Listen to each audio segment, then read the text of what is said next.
Hi guys, welcome back to another episode of Color Defined. Today I'm back with Deyvika Srinivasa. She is the policy coordinator at Free Periods Canada, which is an amazing organization that works towards raising awareness about the idea of menstrual equity. She will obviously tell us more about it. But hi Deyvika, how are you doing today? Hi, I'm so excited to talk. Yeah, perfect. I'm excited to have you here. And just kind of before we get into it, I would just like to tell everyone that today's session is going to be more about just, getting an insight into what it means or like what it kind of looks like about being like a South Asian, away from your home country, being like in a foreign land and being a student and kind of, just managing and tackling all those different, the competitiveness of today's society and other things. So it's going to be pretty chill overall. And yeah, Devika, before I've spoken to you before, but I'm sure like other people would want to know more about you. So would you just like to introduce yourself and tell us a little bit more about where you're from, what you do, and other things? Yeah, so I'm going to be a third year global health student at UBC, obviously. And yeah, I was born in the US and lived there till I was like 9, but I grew up from that time in Bangalore. So I've lived in India for half of my life. And yeah, and then I moved here for university um, and yeah, and I'm part of, as you said, Free Periods Canada, which is we kind of work on menstrual equity issues in Canada. So yeah, I guess I've been involved in that a little bit over the last year or so. And, and yeah, and I'm kind of, I guess, what was I going to say? Yeah, yeah, and interested in kind of, yeah, reproductive health issues, but also animal welfare issues. So that's kind of, yeah, some of the work that I do. Yeah, perfect. That sounds amazing. That's like you've got a lot on your plate. Sounds like that to me. Seems like a really social enthusiast, which is a great thing, which I am too. But like something that struck to me, you said like you are from Bangalore, but you've kind of been born and brought up in the US. So how did that work for you? Because I know like coming from Bangalore is one thing, but like then growing up in the US is like a different thing. So how do you think like those experiences maybe have come together to maybe influence you in a certain way? Like your way of thinking, and maybe when you moved to the US, how were things like, in terms of like, I don't know, did you come across any opposing views, ideologies? How did you kind of adapt to that? Yeah, so I guess I did go to an international school in Bangalore, so it was a bit of like a soft landing because there's a Was lot it an of IB school? yeah, so it was I did IB. Did you as well? Yeah. Oh, okay, same. So yeah, I think that was it wasn't much of like a major culture shock, I feel, because yeah, there's a lot of kids that move from different places. Um, it definitely, yeah, I mean, like in terms of negative things, I can like barely speak Hindi. Like I can't barely is like generous, but I think I'm probably like in terms of like language abilities and generally, yeah, just being able to speak to people in whatever Tamil Hindi, like that's obviously like sad and Yeah. probably comes from not being born there. Um, but yeah, I think yeah, but then generally I feel like it wasn't difficult at all um I think living. I agree to that too because like especially since you mentioned coming from an IB school, I think even for me the transition coming to Canada was a lot easier Mm, because you're already exposed to people from different cultural backgrounds and different nationalities in a way, so you're pretty comfortable interacting with other people. Whereas I know a couple of my friends who are from ICSE or CBSE, the other state boards back hmm. in India, they've kind of find it a bit challenging when they come to the US or Canada or any other country because they just have that kind of a cultural shock for some period of time. So Yeah, especially because a lot of the international schools, they're like setting kids up to like apply to schools abroad and yes, like apply to university. So they're really like they're trying to make sure that you kind of are able to do that. So I guess yes, yeah, and then in terms of at university, I think it's I guess interesting because you see like who you immediately connect to. And yeah, I found that for me, I um like I this might sound bad, but I didn't have a lot of friends that were just like straight like white Canadian, like they were just like white Canadians. Like I found it very hard to, especially in Jumpstart, like I found it very hard to like get along with them. But a lot of my friends that I was able to connect to were just other international students, not specifically from India, but who just had um, like who weren't specifically from here and weren't white. I think it was easier for me to be friends with them. But I also found that I didn't, not all of my friends were Indian, so I didn't get super into, I Yes. think like Yeah. like not like I was Yeah. staying away from the Indian community, but just like I don't think I went to that many events. I didn't make a huge effort to kind of meet a lot of people that were also from Bangalore, from different parts of India. So I think maybe that has to do with also just, yeah, Yeah. being kind of from the US as well. I don't know. Yeah. No, Um, but I agree to that too. Like, even though like I am not from the US and other things, but mm, I feel like when I myself came to Canada, like I was always like I didn't want to be that one person who just kept reaching out to her own community the entire time. So I yeah. completely get that, because I was like, I have come to Canada for a reason. I'm gonna socialize with each and every person that I do come across.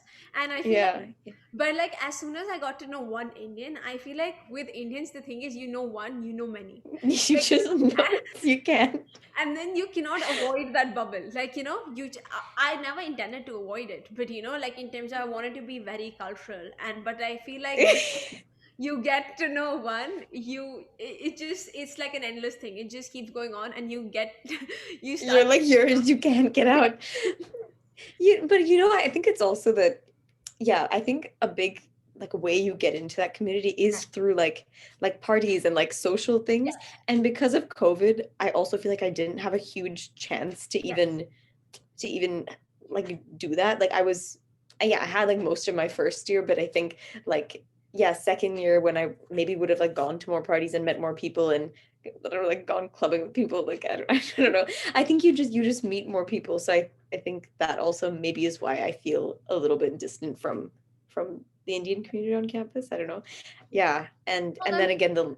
yeah, and then the language thing, like I just feel lame because I can't speak Hindi. I just feel very whitewashed, and it's just kind of like uncomfortable, I think. Oh, it's okay, Um, I can help you out with that. yeah.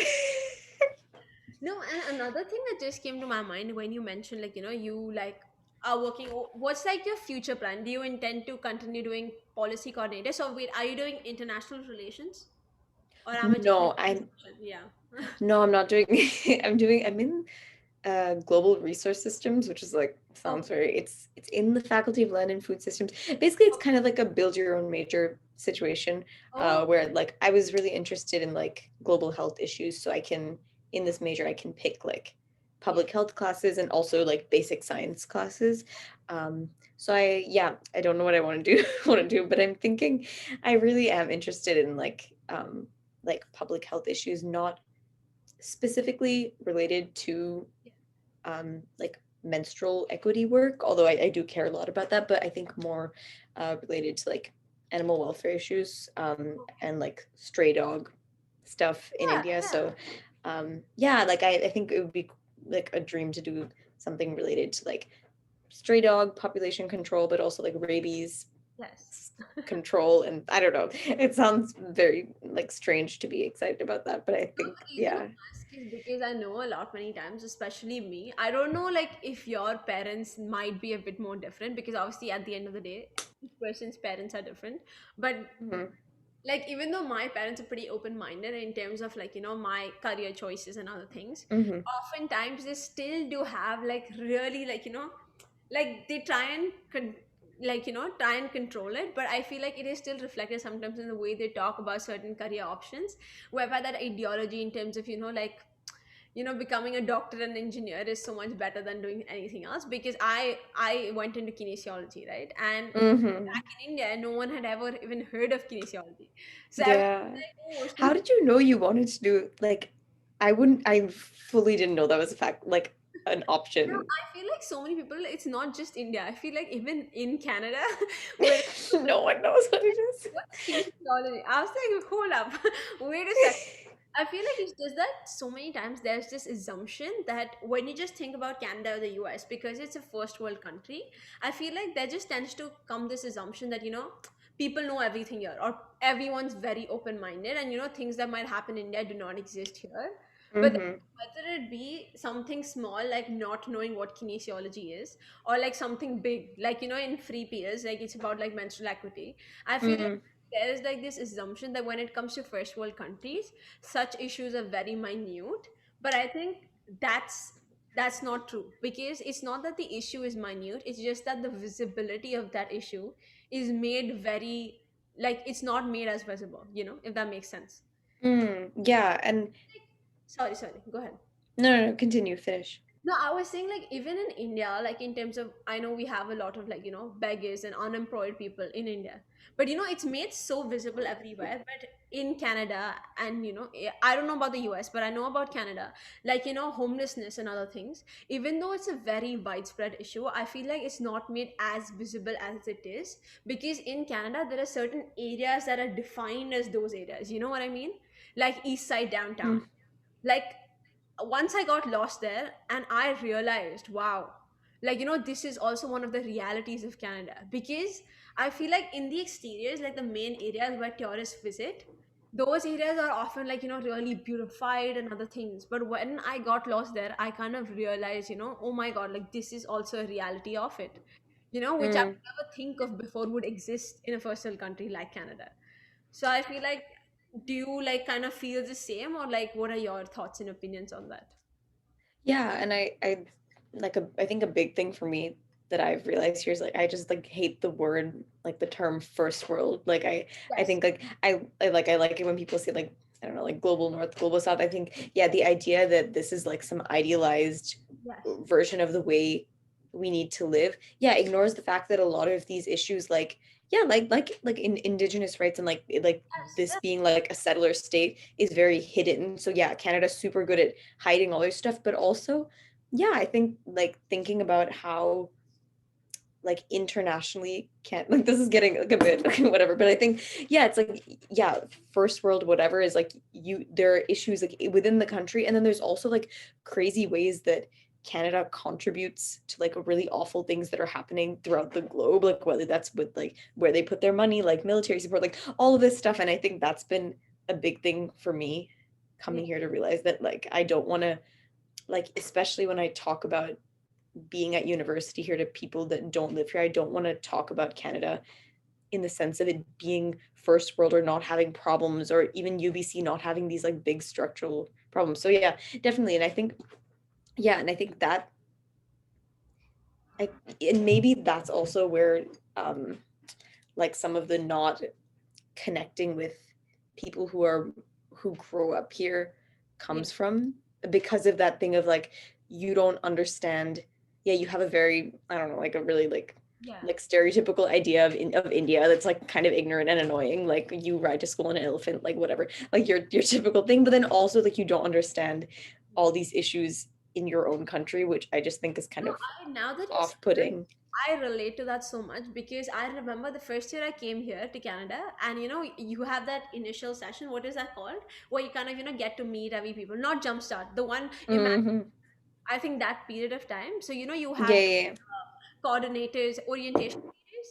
And I remember when we were introducing ourselves, I mentioned, "Oh, I'm from India," and everyone literally in my group turned around and asked me, "Oh, how can you speak English then?" And really, my that's, I'm also surprised that happened to you, because I God, would have thought there would just be other Indians in your group. I was so surprised, because I wouldn't expect Canada to be a place to do that. Because in my group, there were other Indians too. But those Indians were people who had been born and brought up in, let's say, Canada. Hmm. They were there in the crowd, and they too asked me that question. And I was so surprised. I was like, oh my God, we have schools in India that teach you English. You not know And about it's, colonization and how yeah, they took over India. How can you not yeah, expect? literally. Yeah, so I think it's, I know, and even with, yeah, like the menstrual equity kind of work, I just think it's, yeah, it's the whole thing of like, yeah, when you talk about India, you think Yeah, about like period poverty and like, oh, like, these women, they don't have pads, whatever. But then here, first of all, there is like stereotypical period poverty where people don't have pads, but it's also the idea of like, in the West, we think it's like the ideal thing for menstruators to just like be very like concealed, to have like a tampon and have a pad that's like hidden, but still you're not able to talk about menstruation openly, and you're Yeah. not able to like talk about things like reusable pads openly. So it's like it's still like the whole stigma around periods is still here. And the fact that like reusable pads or didn't originate like in the West, but now are like trendy and everything. So it's like everyone here is so empowered, but like yeah, back home like we're like, I don't know, like backward or oppressed. I just think it's funny the way we talk about a lot of these things, and the fact that like that same stigma is here, but we just like, yeah, we just, it just shows up differently. We talk about it differently. So I think that's kind of yeah. And the reason like I brought up this issue is also because like since you work with free periods, and like that Mm-hmm. organization really stood out to me too in terms of the work that you guys do, because I think it's so important and like it's so empowering for all women in general. And I feel like even though Canada has a lot of policies in place for menstrual equity, like apparently all menstrual products should be for free, like at community centers and in schools and colleges. But that is not always the case. Like at UBC itself, like in the public washrooms, they do have those pad and tampon like dispensers, but they're always empty you know Yeah, yeah. So I think, yeah, yeah. First of all, there's no like federal policy that says Yeah. period products need to be free, and it's very like province wise. So like in Vancouver right now, it's like in, yeah, certain like public spaces, whether that's parks or libraries or like community spaces, we're supposed to have products, but it's not like in a public washroom you have to have products everywhere. And at UBC, it's, we have no, yeah, centrally Yes. like central policy for having menstrual products. Like you said, like building operations puts them in like, in, has put them in specific washrooms, and that's something that we've tried to do, is we've tried to like map out the dispensers on campus so people know where they are. But like you said, they're not like completely filled, so it's just like it's very like, it's very complicated. And also keeping in mind that like it's not, they don't just need to be in women's washing, they have to be in gender inclusive washrooms as well, and that's something UBC hasn't really tried to do as much. So I think they definitely, yeah, and it's not like, it's not like it's such a no-brainer for everyone that we need to have this sweeping policy and just have these products, and it's still like quite a bit of a struggle. Yeah.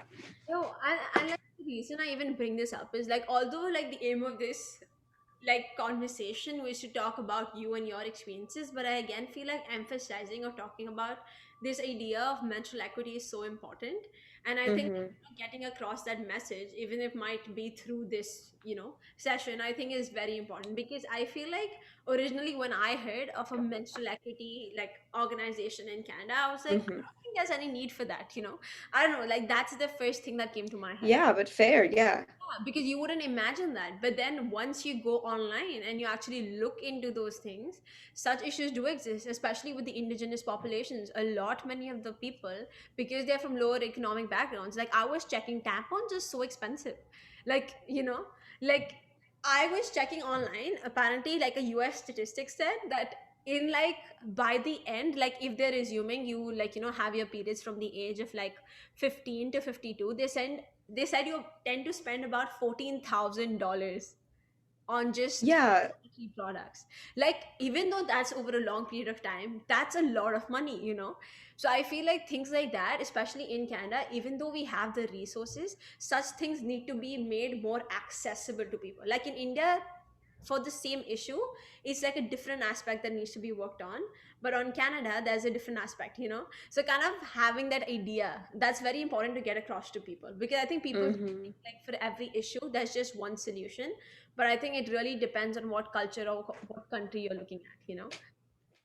Yeah, yeah, and I think, yeah, obviously like, yeah, products are expensive, and a lot of, and people can't afford them. And Yeah. if students, it should just be easier for students to like access products on campus. And I think like there's like the product side to it, but I also think there's like within menstrual equity just like a general like stigma Yeah. conversation about that we need to have. And about like, yeah, like I don't know, like if you have a blood stain, like it's not the end of the world kind of thing. Like if you ask your non-menstruating friend to like get you a product, like it's not the end of the world. And even just, I don't know, I feel like it also intersects with like broader conversations about I don't know, about sex. Like, do you feel comfortable like having sex when you're on your period? Like, if you don't, that's fine. If you do, that's also fine. Just like wider, yeah, not just limiting it to products and being like, our end goal is to have a tampon, because I don't think that's true. I think our end goal is to make people like more comfortable discussing this openly, and comfortable making choices about what products they want to use. So I think, yeah, I think that's, I'm pretty interested in that as well, like the stigma side. What's really interesting is the point that you just brought up, because I never thought of it that way. Like for me, menstrual Mm-hmm.